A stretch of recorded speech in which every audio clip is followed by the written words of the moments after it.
గతంలో కేసీఆర్ గారు గిట్టిన వచ్చినప్పుడల్లా నేను 10,000 రూపాయలు ఇస్తా నష్టపోయిన వాళ్ళకి చెప్పారు. లాపత్త లేకుండా పోయి ఇలా ఫామ్ హౌస్ పరిమితమైంది. ఈ ప్రభుత్వం కూడా అదే పద్ధతిని కొనసాగిస్తున్నది. ఇలా 3.5 ఎకరాల లోపు వాళ్ళు మాత్రమే రైతు భరోసా ఇస్తారట. అంటే మీతో ఏం పాపం చేశారు? మీరు ఎన్నికలప్పుడు హామీ ఏమిచ్చారు? రైతు భరోసా ఇస్తున్నారు, రైతు కూలకు పైసలు ఇస్తున్నారు, బోనస్ ఒక్క సన్నబడ్డకి ఇస్తాను, మీరు సన్న బ్యాంక్ ఇస్తాను, బోనస్ ఇస్తున్నారు. మీరు ఇప్పుడు వేసారు మొత్తం తగ్గించుకుంటూ ఏదో నామమాత్రంగా ఒకరితో కొంతమందికి లాభం చేసి మేము మొత్తం 6 గంటలు అమలు చేస్తామని చెప్పుకునే ప్రయత్నం ఇలా రాష్ట్ర ప్రభుత్వం చేస్తున్నది. ఇలా 2,500 రూపాయలు మహిళలకు ఇస్తున్నారు, అది పోయింది. 40,000 రూపాయలు ఇవాళ ఒక్కొక్క మహిళలకు అడగాలి, మహిళలందరూ అడగాలి. ఇవాళ 4,000 రూపాయలు నిరుద్యోగులు ఇస్తున్నారు, అంటే పోయింది.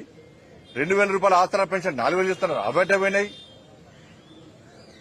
రైతుకు 12,000 రూపాయలు ఇస్తున్నారు, అది పోయింది. రైతు భరోసా అది పోయింది.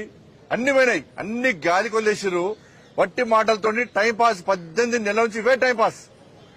6 గ్యారంటీల చర్చ వచ్చిందంటే మళ్ళా ఆ ఇష్యూని డైవర్ట్ చేసి కథం.